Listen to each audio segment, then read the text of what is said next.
നമ്മൾ നമ്മുടെ ജീവിതത്തിൽ ഒരു കുറവ് അനുഭവിക്കുന്നുണ്ടെങ്കിൽ നമ്മൾ ഈ നിമിഷത്തിൽ ജീവിക്കാത്തത് കൊണ്ടാണ്.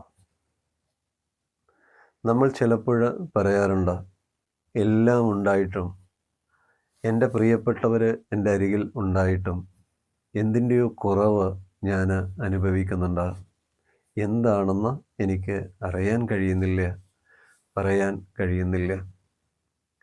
സൂക്ഷ്മമായി ശ്രദ്ധിച്ചു കഴിഞ്ഞാൽ നമുക്ക് മനസ്സിലാക്കാൻ കഴിയുന്ന കാര്യങ്ങൾ ഈ നിമിഷത്തിൽ നമ്മൾ ജീവിക്കാത്തത് കൊണ്ടാണ്. നമ്മൾ ഇന്നലകളെക്കുറിച്ച് ചിന്തിക്കുന്നു, നാളെയെക്കുറിച്ച് ചിന്തിക്കുന്നു. ഇത് നമ്മെ വേദനയിലേക്കാണ് കൊണ്ടുപോകുന്നത്. പ്രകൃതി നമ്മെ പഠിപ്പിക്കുന്നത് ഈ നിമിഷത്തിൽ ജീവിക്കാനാണ്. ഒരു പൂവ് വിരിയുമ്പോൾ അത് ഇന്നലെക്കുറിച്ച് ചിന്തിക്കുന്നില്ല, നാളെക്കുറിച്ച് ചിന്തിക്കുന്നില്ല. അത് വിരിയുക മാത്രമാണ് ചെയ്യുന്നത്. അതാണ് അതിൻ്റെ സ്വഭാവം. അതേപോലെ ഒരു പക്ഷി പാടുമ്പോൾ അടുത്ത് പാടേണ്ട പാട്ടിനെക്കുറിച്ച് പക്ഷി ചിന്തിക്കുന്നില്ല. അത് പാടുക മാത്രമാണ് ചെയ്യുന്നത്. അതാണ് അതിൻ്റെ സ്വഭാവം. നമുക്ക് ചുറ്റുമുള്ള സർവ്വ ജീവജാലങ്ങളെയും ശ്രദ്ധിച്ചു കഴിഞ്ഞാൽ ഭാവിയെക്കുറിച്ച് കൂടുതലായിട്ട് ചിന്തിക്കാതെ, കഴിഞ്ഞ കാലത്തെക്കുറിച്ച് കൂടുതലായിട്ട് ചിന്തിക്കാതെ ഈ നിമിഷത്തിൽ ജീവിച്ചിട്ടാണ് അവരുടെ ജീവിതം അവർ ജീവിച്ച് തീർക്കുന്നത്. നമ്മൾ മാത്രമാണ് ഈ നിമിഷത്തിൽ നിന്ന് വേർപെട്ട കഴിഞ്ഞ കാലത്തും ഭാവി കാലത്തും ജീവിക്കുന്നത്. കഴിഞ്ഞ കാലം നമ്മുടെ മുന്നിൽ കഴിഞ്ഞു, ഭാവി കാലം നമ്മുടെ മുന്നിൽ വന്നിട്ടുമില്ല. ശരിക്ക് നമ്മൾ ജീവിക്കേണ്ടത് ഈ നിമിഷത്തിലാണ്. ഈ നിമിഷത്തിൻ്റെ മനോഹരിത നമ്മൾ ആസ്വദിക്കുമ്പോൾ, അതിൽ നമ്മൾ അലിയുമ്പോൾ അളവില്ലാത്ത ആ ഒരു സ്വാതന്ത്ര്യമാണ് നമ്മൾ അനുഭവിക്കുന്നത്. നമ്മൾ ആഹാരം കഴിക്കുമ്പോൾ നമ്മൾ മറ്റൊന്നിനെക്കുറിച്ചായിരിക്കും ചിന്തിക്കുക. അതേപോലെ നടക്കുമ്പോഴും ഇരിക്കുമ്പോഴും നമ്മൾ മറ്റു കാര്യങ്ങളെക്കുറിച്ചാണ് നമ്മൾ കൂടുതൽ സമയവും ചിന്തിക്കുന്നത്. അങ്ങനെയുള്ള ഒരാളാണ് നമ്മൾ എങ്കിൽ, നമ്മൾ ധ്യാനിക്കുന്നവരാണെങ്കിൽ, പ്രാർത്ഥിക്കുന്നവരാണെങ്കിൽ നമ്മുടെ മനസ്സ് പൂർണ്ണമായിട്ടും അതിൽ കേന്ദ്രീകരിക്കാൻ കഴിയില്ല. നമ്മുടെ മനസ്സ് അലഞ്ഞ് തിരിഞ്ഞുകൊണ്ടേയിരിക്കും. ഇതാണ് നമ്മുടെ സ്വാതന്ത്ര്യത്തെ നഷ്ടപ്പെടുത്തുന്നത്. നമ്മൾ ആഹാരം കഴിക്കുമ്പോൾ പൂർണ്ണമായിട്ടും ശ്രദ്ധ കേന്ദ്രീകരിക്കുകയാണെങ്കിൽ, ആ കഴിക്കുന്നതിൽ അലിയുകയാണെങ്കിൽ അവിടെ നമുക്ക് സന്തോഷം കണ്ടെത്താൻ കഴിയും. അതേപോലെ നടക്കുകയും ഇരിക്കുകയും ചെയ്യുമ്പോൾ പൂർണ്ണ ശ്രദ്ധയോടെ നമ്മൾ ചെയ്യുമ്പോൾ, അതിലേക്ക് കേന്ദ്രീകരിക്കുന്ന സമയത്ത് അവിടെയും നമുക്ക് സന്തോഷം കണ്ടെത്താൻ കഴിയും. അങ്ങനെയുള്ള ഒരാളാണ് നമ്മളെങ്കിൽ, നമ്മൾ ധ്യാനിക്കുകയും പ്രാർത്ഥിക്കുകയും ചെയ്യുമ്പോൾ അതിൻ്റെ ആഴങ്ങളിലേക്ക് ആഴ്ന്ന് ഇറങ്ങാൻ സാധിക്കും. ആനന്ദത്തെ അനുഭവിക്കാൻ നമുക്ക് സാധിക്കും. ഇതെല്ലാം സാധാരണ കാര്യങ്ങളാണ്.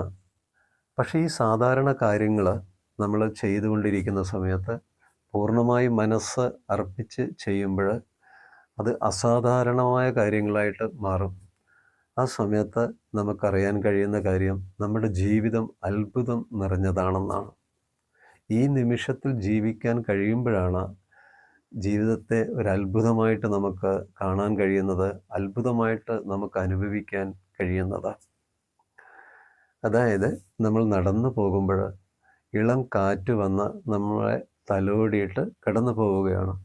അതിനെ നമ്മൾ അനുഭവിക്കുകയാണെങ്കിൽ, അതേപോലെ ഒരു കുഞ്ഞ് നമ്മളെ നോക്കി ചിരിക്കുകയാണെങ്കിൽ ആ ചിരിയിൽ നമ്മൾ അലിയുകയാണെങ്കിൽ, അതേപോലെ മഴ പെയ്യുമ്പോൾ ആ മഴയുടെ ശബ്ദം നമ്മൾ കേൾക്കുകയാണെങ്കിൽ, അതുമായിട്ട് അലിയുകയാണെങ്കിൽ, അത് ശരിക്ക് നമുക്ക് കിട്ടിയിട്ടുള്ള അനുഗ്രഹമാണ് പൂർണ്ണമായ ശ്രദ്ധ കേന്ദ്രീകരിക്കുക എന്ന് പറയുന്നത്. കഴിഞ്ഞ കാലത്തെ നമുക്ക് മാറ്റാൻ കഴിയില്ല, ഭാവി കാലത്തെ നമുക്ക് നിയന്ത്രിക്കാനും കഴിയില്ല. പക്ഷെ നമുക്ക് ഈ നിമിഷത്തിൽ സ്നേഹത്തോടെ ജീവിക്കാൻ സാധിക്കും. അപ്പോൾ അതിനാണ് നമ്മൾ നമ്മുടെ ജീവിതത്തിൽ വളരെയധികം പ്രാധാന്യം കൊടുക്കേണ്ടത്. അങ്ങനെ നമ്മൾ ജീവിക്കാൻ തുടങ്ങിക്കഴിഞ്ഞാൽ നമ്മുടെ ജീവിതത്തിൽ ഒരു കുറവ് നമുക്ക് കാണാൻ കഴിയില്ല. ഒരിക്കൽ ഒരു ഗുരുവിൻ്റെ അടുത്ത് ഒരു ശിഷ്യൻ വന്നിട്ട് പറഞ്ഞു, ഗുരു, എങ്ങനെയാണ് ഈ നിമിഷത്തിൽ ജീവിക്കാൻ കഴിയുക? എൻ്റെ മനസ്സ് എപ്പോഴും കഴിഞ്ഞ കാലത്തും ഭാവി കാലത്തും ആണോ?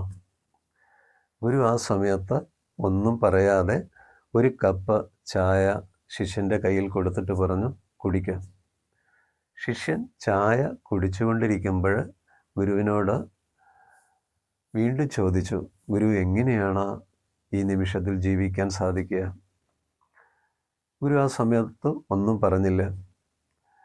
ചായ കുടിച്ചു കഴിഞ്ഞതിന് ശേഷം ഗുരു ശിഷ്യനോട് ചോദിച്ചു, നീ ചായയുടെ ചൂടും അതിൻ്റെ മധുരവും അതിൻ്റെ മണവും രുചിയും നീ അറിഞ്ഞോ? ശിഷ്യൻ പറഞ്ഞു, ഞാൻ അതിനെക്കുറിച്ച് ശ്രദ്ധിച്ചില്ല, അത് ഞാൻ അറിഞ്ഞില്ല ഗുരു. ഗുരു വീണ്ടും ശിഷ്യന് ഒരു കപ്പ് ചായ കുടിക്കാൻ കൊടുത്തു. എന്നിട്ട് ഗുരു ശിഷ്യനോട് പറഞ്ഞു, നീ പൂർണ്ണ ശ്രദ്ധയോടെ ആ ചായ കുടിക്കുക. പൂർണ്ണ ശ്രദ്ധയോടെ ശിഷ്യൻ ആ ചായ കുടിച്ചു. ആ ചായയുടെ ചൂടറിഞ്ഞു, മണം അറിഞ്ഞു, രുചി അറിഞ്ഞു, മധുരം അറിഞ്ഞു. ഇപ്പം നീ എന്താണ് അറിഞ്ഞത്? ശിഷ്യൻ പറഞ്ഞു, ഞാൻ എല്ലാം അറിഞ്ഞു ഗുരു. ഈ സമയത്ത് ഞാൻ ആ ചായ കുടിച്ചുകൊണ്ടിരിക്കുന്ന സമയത്ത് എൻ്റെ മനസ്സ് കഴിഞ്ഞ കാലത്തോ ഭാവി കാലത്തോ പോയില്ല. അതുകൊണ്ട് തന്നെ അതിൻ്റെ രുചിയും മണവും ചൂടും എനിക്ക് അറിയാൻ കഴിഞ്ഞു. ഇതേപോലെയാണ് നമ്മൾ ഏതൊരു പ്രവൃത്തി നമ്മൾ ചെയ്യുമ്പോഴും മനസ്സർപ്പിച്ച് അതിൽ അലിഞ്ഞ് ചെയ്യുമ്പോൾ നമുക്ക് സന്തോഷം കണ്ടെത്താൻ കഴിയും. അപ്പം നമുക്ക് മനസ്സിലാക്കാൻ സാധിക്കും, ജീവിതത്തിൽ ശരിക്ക് പറഞ്ഞാൽ ഒരു കുറവും ഇല്ല. കാരണം ആ കുറവ് അനുഭവപ്പെടുന്നതിന് കാരണം നമ്മുടെ മനസ്സ് ഇന്നിലേക്ക് പോകുന്നു, നാളേക്ക് പോകുന്നു. ശരിക്കും മനസ്സിന് എവിടത്തേക്കാണ് നമ്മൾ കൊണ്ടുവരേണ്ടത്? നമ്മുടെ മനസ്സിനെ ഈ നിമിഷത്തിൽ കൊണ്ടുവന്ന് അതിൻ്റെ സുഗന്ധവും അതിൻ്റെ മാധുര്യവും നമ്മൾ അനുഭവിക്കുക ആണ് വേണ്ടത്. അതിനുള്ള സാഹചര്യങ്ങൾ നമ്മൾ നമുക്കായിട്ട് ഒരുക്കി കൊടുക്കുകയാണ് വേണ്ടത്. അതിന് കഴിയട്ടെ എന്നുള്ള പ്രാർത്ഥനയോടെ